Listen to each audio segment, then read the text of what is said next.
श्लोक 11 छठवां अध्याय।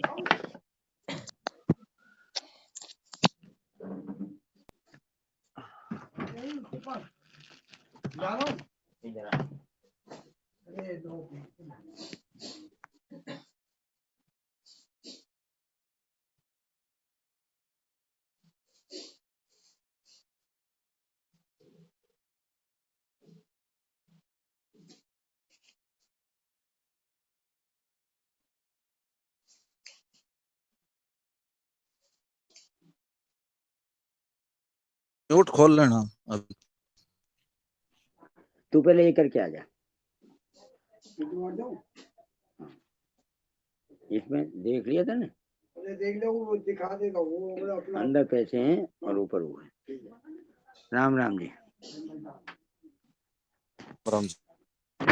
पृष्ठ संख्या 6, सॉरी नहीं, अरे अध्याय संख्या 6 और श्लोक संख्या 11। श्लोक संख्या 11, पृष्ठ संख्या 433, 433। ठीक है।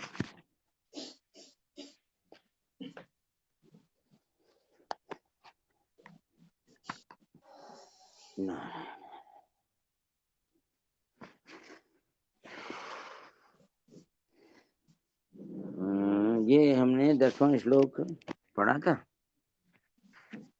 10वां पूरा हो गया। हाँ जी, पूरा हो गया। ये 10वें श्लोक से ध्यान योग का प्रकरण आरंभ हुआ है। 9वें श्लोक तक कर्मयोग की बातें बताई गई थी। सिद्ध कर्मयोगी के लक्षण क्या हैं, 7, 8, 9 3 श्लोकों में बताई। 10वें श्लोक से ध्यान योग का प्रकरण आरंभ हुआ है। जो समता कर्मयोग से प्राप्त होती है वही समता ध्यान योग से भी प्राप्त होती है। इसलिए भगवान ध्यान योग का प्रकरण आरंभ करते हुए पहले ध्यान योग के लिए प्रेरणा करते हैं। 10वें श्लोक में ध्यान योग के लिए प्रेरणा की गई। अब 11वें श्लोक में, पूर्व श्लोक में भगवान ने ध्यान योग के लिए प्रेरणा की। ध्यान योग का साधन कैसे करें, इसके लिए अब आगे के 3 श्लोकों में ध्यान योग की उपयोगी बातें बताते हैं। कल एक भाई ने प्रश्न किया था, पातंजल योग वाला ध्यान और गीता जी का ध्यान अलग अलग है, एक ही है। ये प्रकरण 10वें श्लोक से शुरू हुआ है और ये इसमें यही बात चलेगी कि क्या अंतर है। ध्यान दे के सुने। शुचौ देशे प्रतिष्ठाप्य स्थिरमासनमात्मनः नात्युच्छितं नातिनीचं चैलाजिन कुशोत्तरम। शुद्ध भूमि पर जिस पर क्रमशः कुश, मृगछाला और वस्त्र बिछे हैं, जो न अत्यंत ऊंचा है और न ऐसे अपने आसन को, जो न अत्यंत ऊंचा है और न अत्यंत नीचा है, ऐसे अपने आसन को स्थिर स्थापन करके। अभी बात आधी हुई है, पूरी नहीं हुई। अगले श्लोक में फिर यही बात चलेगी, कंटिन्यूअस चलेगी।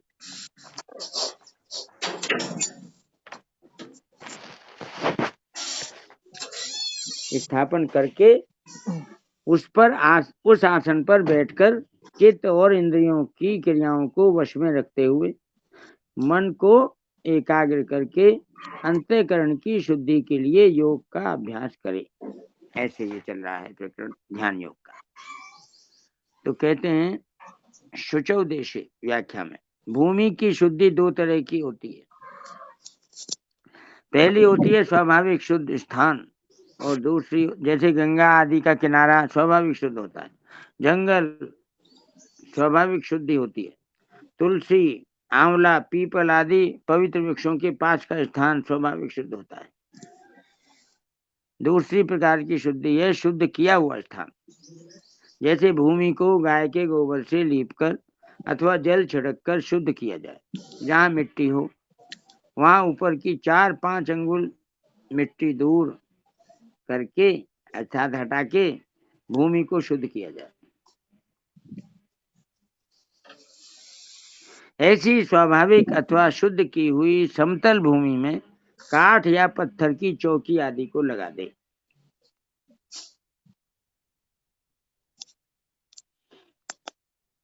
ये था शुचौ देशे, शुद्ध भूमि पर।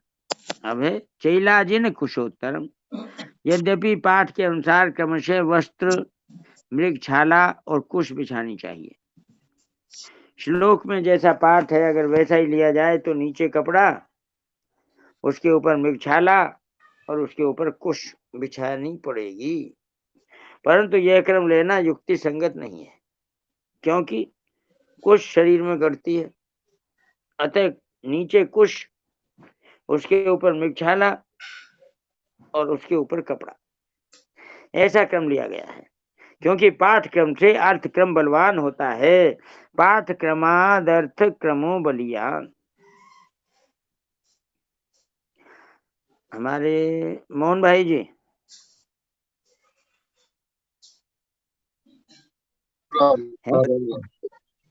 हैं, मौजूद हैं? हाँ, राम राम राम राम। भाई जी, ये जो गोविंद देव जी गिरी जी जो वानप्रस्थ में वो हरिहर वालों का जो होता है ना कार्यक्रम, हाँ जी हाँ जी हाँ जी। उसमें पूरी गीता का पाठ चल रहा था। अच्छा, महाभारत की कथा में गीता का प्रकरण आ गया, ठीक है। तो गीता का पाठ चल रहा था, पूरे 21 दिन चला, अभी भी बाकी अच्छा, है। तो हाँ ठीक है। स्वामी गोविंद देव जी ने कहा कि हम गीता का पाठ ऐसे नहीं करेंगे शुरू से लेके 1 से लेके 18 तक। अच्छा उसका कारण यही बताया कि पाठ क्रम से अर्थ क्रम बलवान होता है, इसलिए हम अर्थ क्रम के अनुसार पाठ करेंगे। अच्छा जो प्रवचन चल रहा है उनका वो अर्थ क्रम से चल रहा है, पाठ क्रम से नहीं चल रहा। अच्छा जी। वो कहते हैं 6ठा अध्याय सबसे पहले पढ़ना चाहिए, अच्छा क्योंकि इसमें साधक को क्या करना चाहिए, कैसे बैठना चाहिए, कैसे संयम करना चाहिए, ये सब बातें बताई गई हैं। हाँ तो साधक संयमित हो, इस बात की शिक्षा 6ठे अध्याय में, इसलिए 6ठे अध्याय का अध्ययन सबसे पहले करना चाहिए। हाँ, उसका नाम ही आत्म संयम योग है। आत्म संयम योग है। तो आत्म संयम अगर नहीं है तो साधक कैसे होगा? बहुत ठीक बात है। कैसे बैठना चाहिए, कैसे इंद्रियों को काबू करना चाहिए, कैसे ध्यान करना चाहिए, ये सब बातें इस अध्याय में बताई हैं। तो अर्थ क्रम से 6ठा अध्याय पहला अध्याय हो जाता है। बहुत अच्छी बात बताई, बिल्कुल ठीक बात है। तो सजग होके बैठो। वही बात यहाँ स्वामी जी ने इस बात की सिद्धि की कि इसमें जो कहा गया है कि कैसे बैठे, तो श्लोक में तो लिखा है कि पहले तो कपड़ा हो और फिर मृगछाला हो, फिर कुश हो। तो ये उल्टा क्रम है। सीधा क्रम क्या है कि पहले कुश हो, पीछे मृगछाल हो और फिर सूती कपड़ा हो। तो इसके लिए यहाँ पे ये दिया है, कारण दिया है कि पाठ क्रम से अर्थ क्रम बलवान होता है। पाठ क्रमाद अर्थ क्रमो बलियान। ये बात मुझे याद आई इसलिए मैंने बता दी। ना ना, बढ़िया किया, बहुत अच्छी बात, ठीक बात है। फिर कहते हैं आदमी ये जब गीता जी जी का पाठ करता है तो संयमित होकर के बैठे, आसन को स्थिर करके बैठे, बात ठीक है। जी जी, सबसे पहले बैठना आना चाहिए। अब कैसे बैठा जाए बता रहे हैं। यद्यपि पाठ के अनुसार क्रमशः वस्त्र, मृगछाला और कुश बिछानी चाहिए, तथापि बिछाने में पहले कुश बिछा दे, उसके ऊपर बिना मारे हुए मृग का अर्थात अपने आप मरे हुए मृग का चर्म बिछा दे।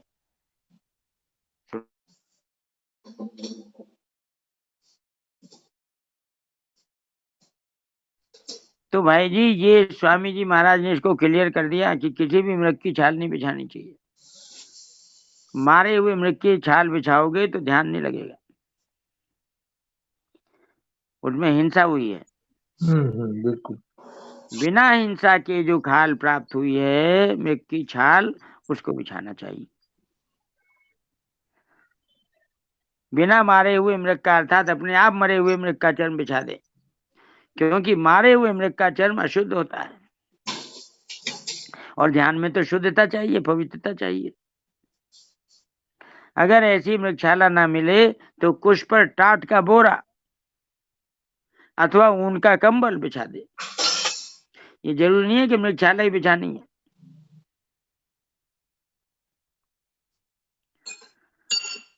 फिर उसके ऊपर कोमल सूती कपड़ा बिछा दे। ये आसन तैयार हो गया। वराह भगवान के रोम से उत्पन्न होने के कारण कुश बहुत पवित्र माना गया है। वराह भगवान यज्ञ रूप माने गए भाई जी। हाँ बिल्कुल। तो वराह भगवान जब पृथ्वी को लाके स्थापित कर दिया उन्होंने बाहर जल के ऊपर, तब उन्होंने अपने शरीर को झाड़ा।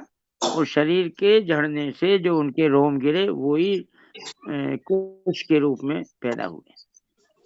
ये प्रथम अवतार है वराह अवतार। हाँ जी, हाँ जी।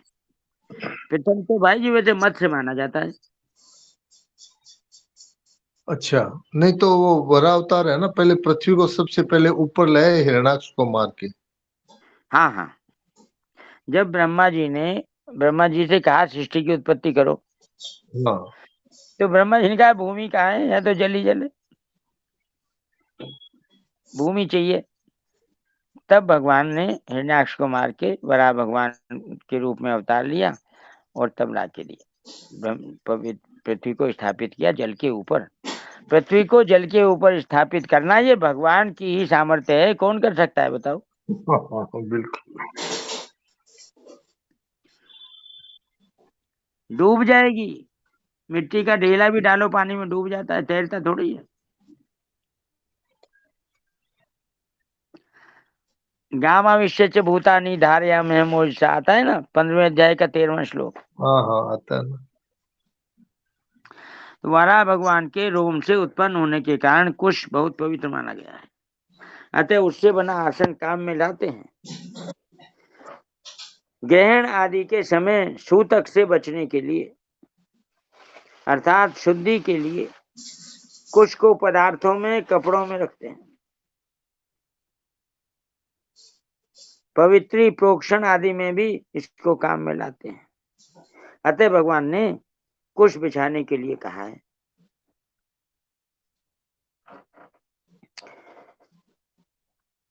ये कुश का भाई जी अभी आएंगे, आगे बताएंगे स्वामी जी महाराज। कुछ शरीर में गढ़े नहीं, और हमारे शरीर में जो विद्युत शक्ति है वह आसन में से होकर जमीन में न चली जाए। जो भाई जी ऊर्जा पैदा होती है ना, ध्यान करने से शरीर में ऊर्जा उत्पन्न होती है। जब भी हम ध्यान करते हैं या पाठ करते हैं तो ऊर्जा की उत्पत्ति होती है, ऊर्ध्वगमन होता है प्राणों का।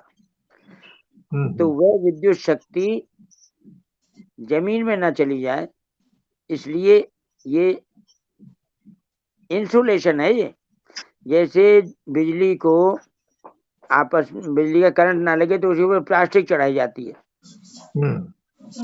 या लकड़ी के अंदर रखा जाता है उस तार को, तो लकड़ी से पार नहीं होती, प्लास्टिक से पार नहीं होते है करंट। इसलिए ये विद्युत शक्ति शरीर में रुके, ऊर्जा शरीर से बाहर ना निकल जाए, इसलिए यह कुश का आसन बिछाया जाता है। मृगशाला बिछाने का विधान आया है जी।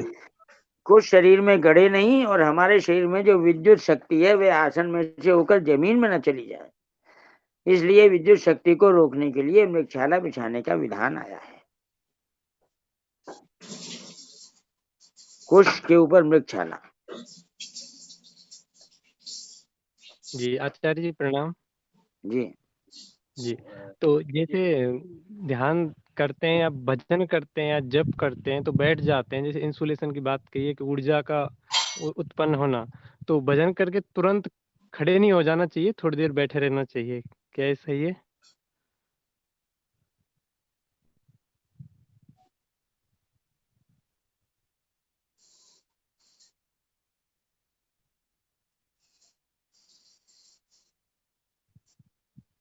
म्यूट हो गया आचार्य जी, प्रणाम राम।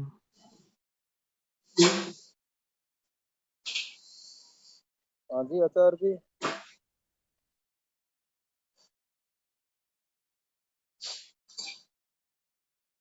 नारायण नारायण, आवाज नहीं आ रही। खोलो आचार्य जी, आवाज आ रही है क्या आचार्य जी? राम राम।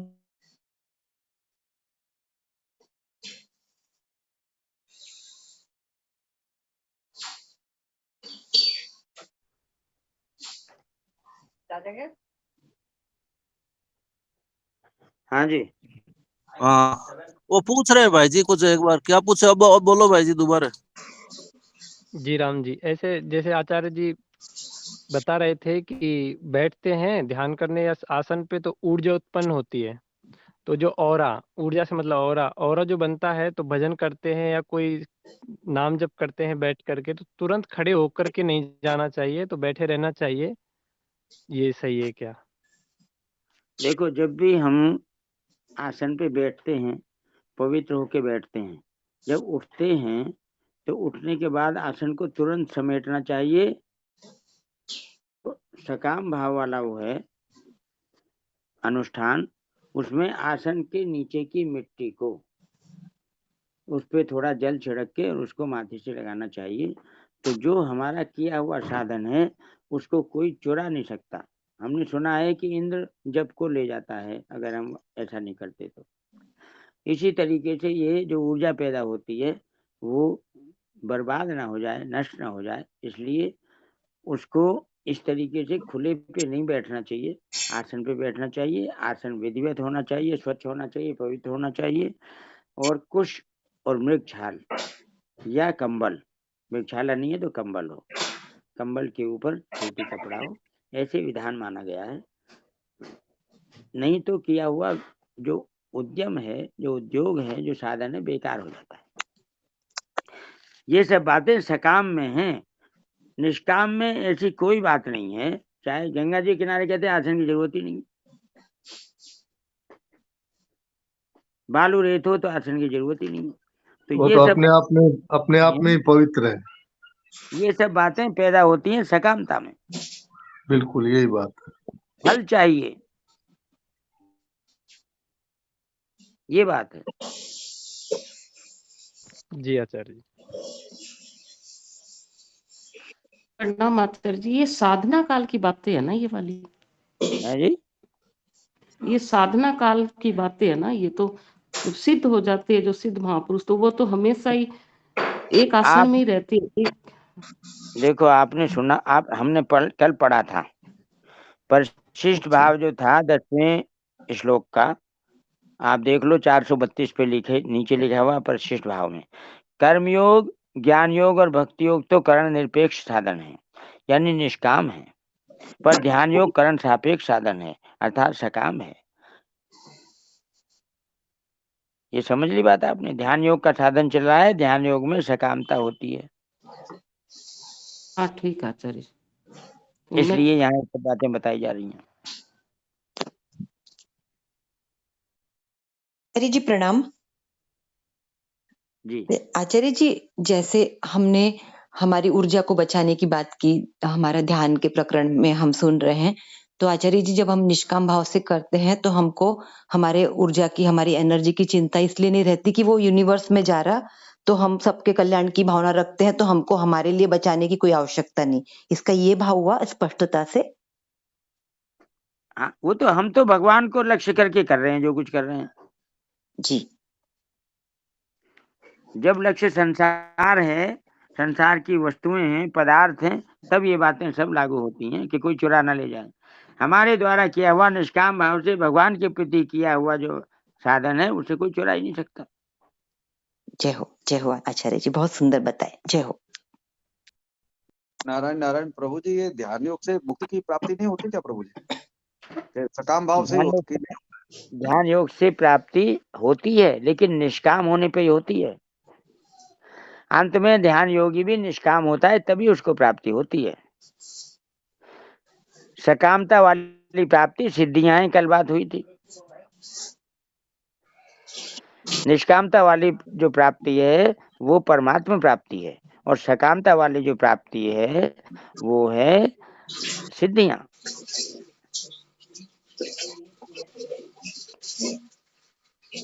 बात समझ गए आप? नारायण नारायण, ये तो आपने जो बताया ना प्रभु जी के, ये सकाम भाव से ही होता है इसलिए ये करना पड़ता है।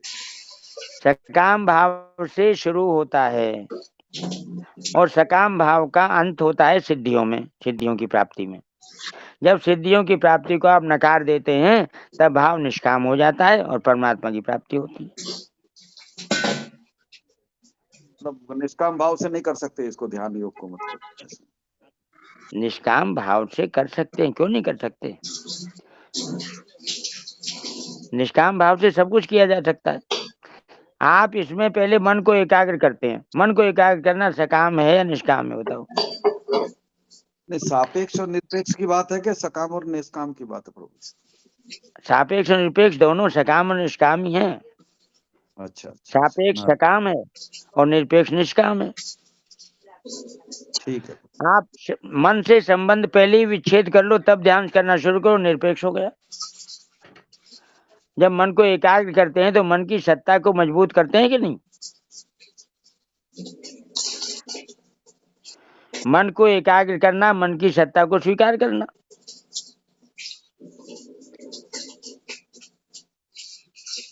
इसलिए सापेक्षता चलती है, सकामता चलती है। आचार्य जी, हर कर्म ना अपने प्रभु की प्रसन्नता के लिए करना निष्काम ही है ना? प्रभु के लिए करना निष्काम। ठीक है।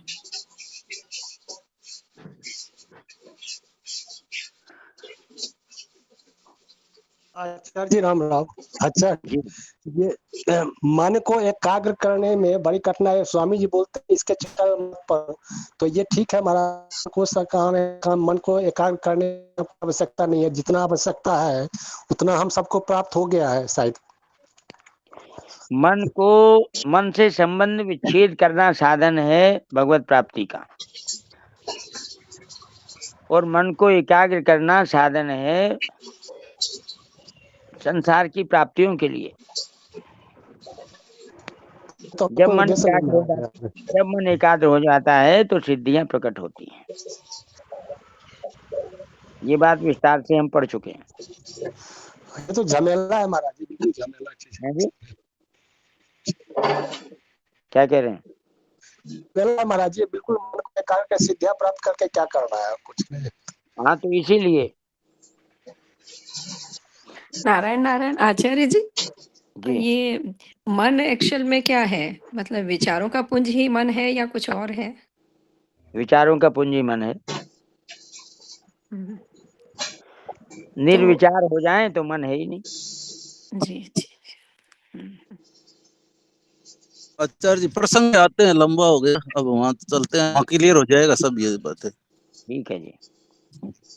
मृगशाला के रोम शरीर में न लगे और आसन कोमल रहे, इसलिए मृगशाला के ऊपर सूती शुद्ध कपड़ा बिछाने के लिए कहा गया है।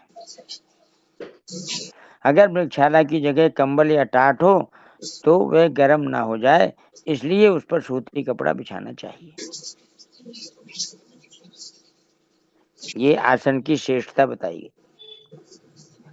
नात्युच्छितम नाति नीचम, समतल शुद्ध भूमि में जो तख्त या चौकी रखी जाए वह न अत्यंत ऊंची हो और न अत्यंत नीची हो, कारण कि अत्यंत ऊंची होने से ध्यान करते समय अचानक नींद आ जाए तो गिरने की और चोट लगने की संभावना रहेगी, और अत्यंत नीची होने से भूमि पर घूमने वाली चींटी आदि जंतुओं के शरीर पर चढ़ जाने से और काटने से ध्यान में विक्षेप होगा, इसलिए अति ऊंचे और अति नीचे आसन का निषेध किया गया है।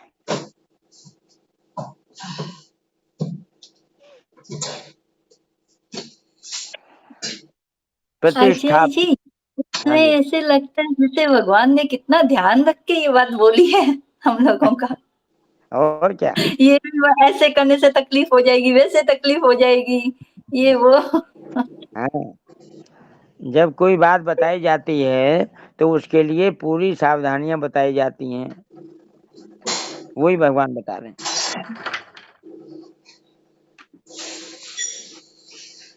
आचार्य जी राम राम जी। आज सुबह अनिल जी दुबे ने जो माधवदास जी का भक्तमाल में जो कथा चल रही थी, तो माधवदास जी समुद्र किनारे 3 दिन से भूखे बैठे थे जी। तो भगवान ने अपना जो सोने का थाल रात्रि में जो शयन भोजन आता है उसको भेज दिया। तो भगवान कितना ख्याल रखते हैं। तो यहाँ आसन के बारे में बता रहे हैं, ऊपर नहीं हो नीचे नहीं हो। और वहाँ जी भोजन भेजते हैं, ठाकुर जी चारों तरफ देखते हैं। भाई जी, हम भगवान के प्यारे बेटे हैं। जय हो, जय हो।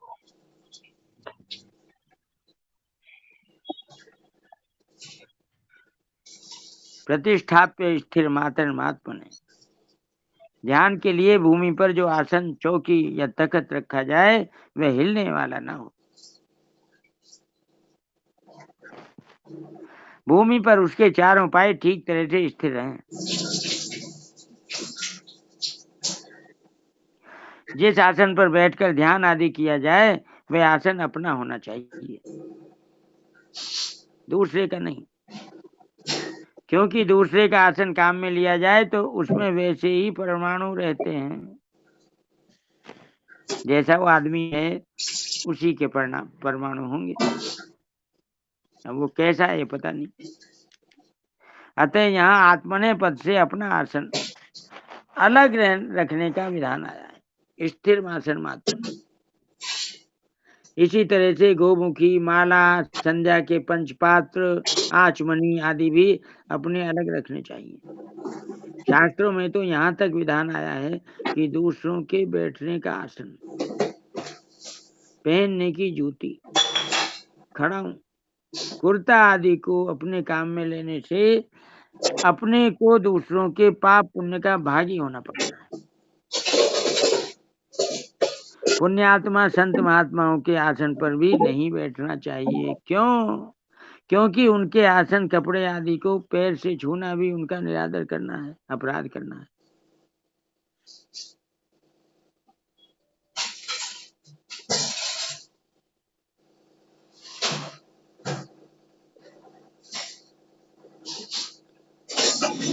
सावधानी बहुत है। सावधानी का पालन किया जाएगा तभी फल प्राप्त होगा।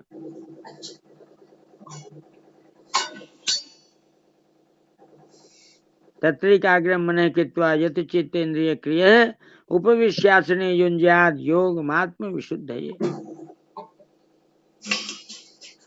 उस आसन पर बैठकर चित्त और इंद्रियों की क्रियाओं को वश में रखते हुए मन को एकाग्र करके अंतःकरण की शुद्धि के लिए ध्यान का अभ्यास करें।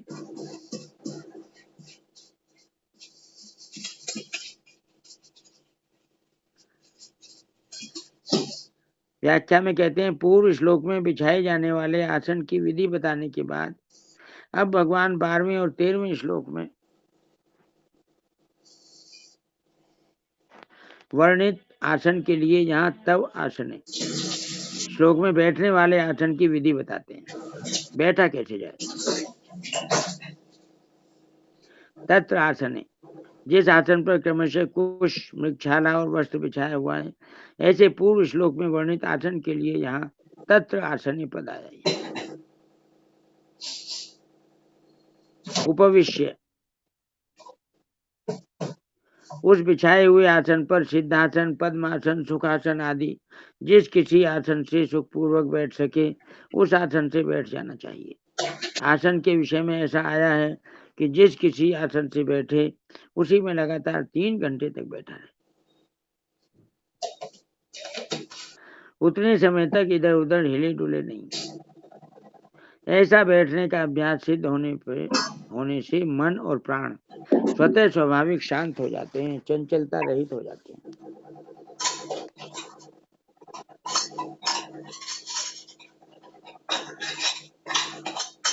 कारण कि मन की चंचलता शरीर को स्थिर नहीं होने देती और शरीर की चंचलता, क्रिया, प्रवणता मन को स्थिर नहीं होने देती। इसलिए ध्यान के समय शरीर का स्थिर रहना बहुत आवश्यक है।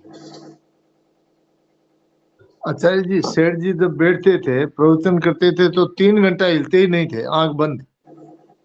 हाँ, तो सेठ जी को तो ध्यान का पूरा बहुत अच्छा अभ्यास था। उनको मालूम ही नहीं रहता कौन आया कौन गया, कौन सुन रहा है कौन नींद ले रहा है, ऐसा लिखा है उसमें। अच्छा, वो तो बोलते ही जाते थे आंख बंद, और रीढ़ का हड्डी सीधा, और पलंकी मार के बैठ जाते थे और फिर 3 घंटा चलता रहता था। हाँ जी, हाँ जी।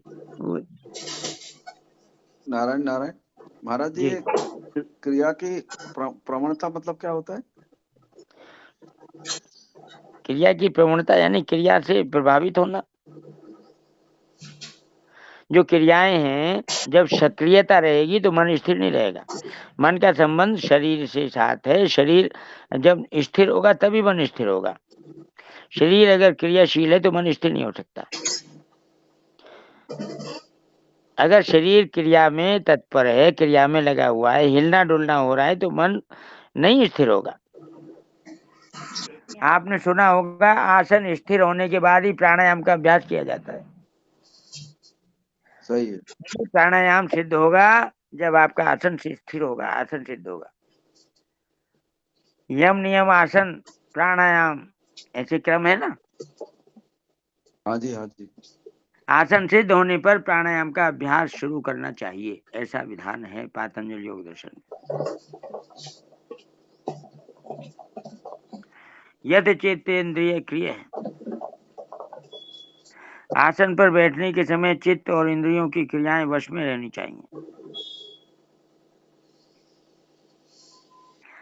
व्यवहार के समय भी शरीर, मन, इंद्रियों आदि की क्रियाओं पर अपना अधिकार रहना चाहिए। कारण कि व्यवहार काल में चित्त और इंद्रियों की क्रियाएं वश में नहीं होंगी तो ध्यान के समय भी वे क्रियाएं जल्दी वश में नहीं हो सकेंगी। अतः व्यवहार काल में भी चित्त आदि की क्रियाओं को वश में रखना आवश्यक है। साधक का साधन 24 घंटे रहता है, इससे सिद्ध हो रहा है। ये नहीं कि ध्यान के समय तो हम स्थिर हो गए और व्यवहार के समय तो कैसे ही रहो, नहीं। व्यवहार काल में भी चित्त आदि की क्रियाओं को वश में रखना आवश्यक है। तात्पर्य है कि अपना जीवन ठीक तरह से संयत होना चाहिए। आगे 16वें 17वें श्लोकों में भी संयत जीवन रखने के लिए कहा गया है।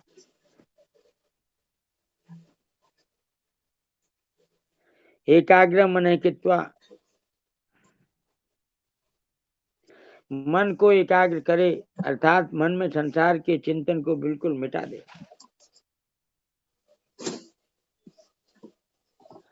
इसके लिए ऐसा विचार करे कि अब मैं ध्यान करने के लिए आसन पर बैठा हूँ। यदि इस समय में संसार का चिंतन करूंगा तो अभी संसार का काम तो होगा नहीं, और संसार का चिंतन होने से परमात्मा का चिंतन ध्यान भी नहीं होगा। इस तरह दोनों ओर से मैं रीता रह जाऊंगा और ध्यान का समय बीत जाएगा। इसलिए इस समय मेरे को संसार का चिंतन नहीं करना है। ध्यान के समय परमात्मा का चिंतन नहीं करना है, ऐसा सोच के विचार के दृढ़ता पूर्वक बैठे। ऐसा दृढ़ निश्चय करके बैठ जाए। ऐसा दृढ़ निश्चय करने पर भी संसार की कोई बात याद आ जाए तो यही समझे कि यह चिंतन मेरा किया हुआ नहीं है, किंतु अपने आप आया हुआ है। जो चिंतन अपने आप आता है उसको हम पकड़े नहीं, अर्थात न तो उसका अनुमोदन करें और न उसका विरोध ही करें। ऐसा करने पर वह चिंतन अपने आप निर्जीव होकर नष्ट हो जाएगा,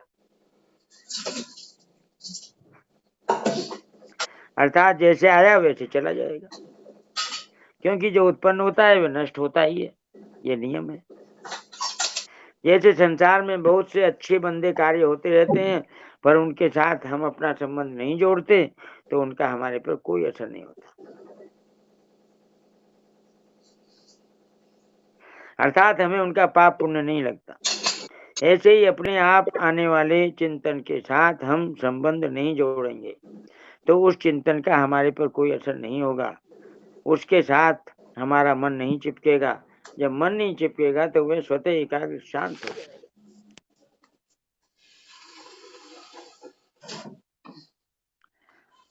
पृष्ठ संख्या 435। युंज्याद योग मात्म सिद्ध है, शुद्ध है। ये अंतःकरण की शुद्धि के लिए ही ध्यान योग का अभ्यास करें।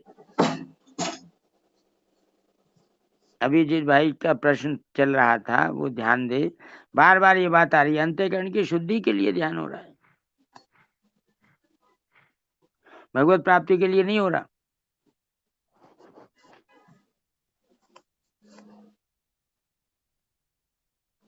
अंतःकरण की शुद्धि के लिए ही ध्यान योग का अभ्यास करें। सांसारिक पदार्थ, भोग, मान, बढ़ाई, आराम, यश, प्रतिष्ठा, सुख, सुविधा आदि का उद्देश्य रखना अर्थात इनकी कामना रखना ही अंतःकरण की अशुद्धि है।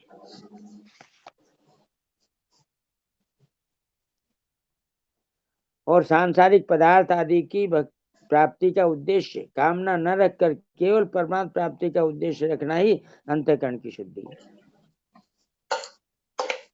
एक विधि एक निषेध है, सांसारिक चीजों का निषेध और परमात्मा की प्राप्ति का उद्देश्य, इससे अंतःकरण की शुद्धि हो जाती है। जैसी शुद्धि अंतःकरण की परमात्मा प्राप्ति के उद्देश्य से होती है वैसी और किसी साधन से नहीं होती।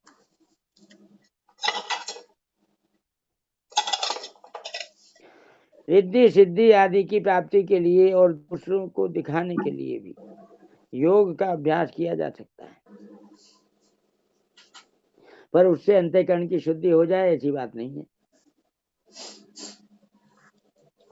योग एक शक्ति है, जिसको सांसारिक भोगों की प्राप्ति में लगा दें तो भोग सिद्धियां और रिद्धियां प्राप्त हो जाएंगी, और परमात्मा की प्राप्ति में लगा दें तो परमात्मा की प्राप्ति में सहायक बन जाएगी।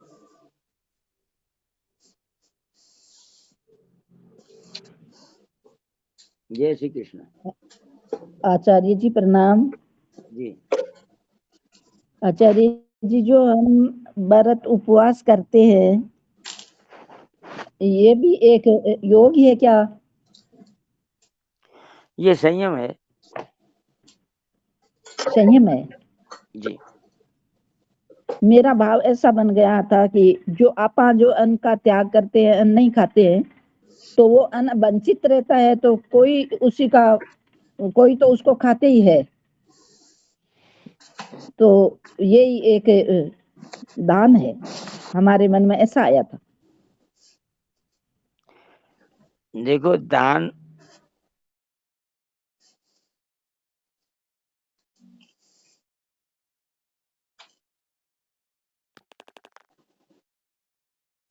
लेकिन यथाशक्ति यथासंभव करना चाहिए। ऐसे नहीं कि हम दान करने में भूखे रह रहे हैं और शरीर क्षीण होता जा रहा है, साधन करने लायक भी नहीं बचता। जी।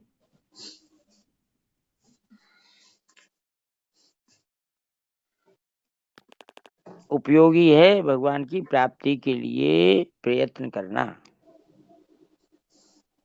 हाँ, इसीलिए तो अन्न का उपयोग कम करना चाहते हैं कि भगवान की जो भक्ति आराधना साधना करते हुए जो अन्न खाते हैं उनसे मेरे ख्याल में ऐसा लगता है मेरे को कि कम बैठना कम होता है, उसी से आलस्य भी आ जाता है।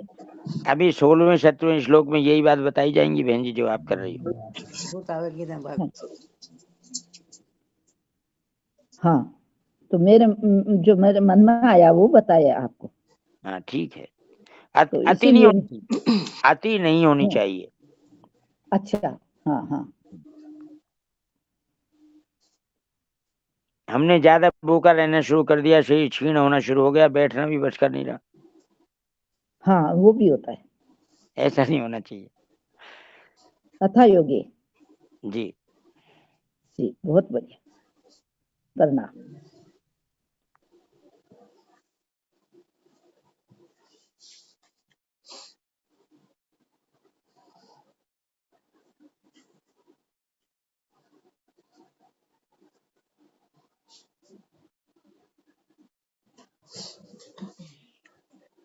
ओम प्रकाश जी को बुलाया जाए।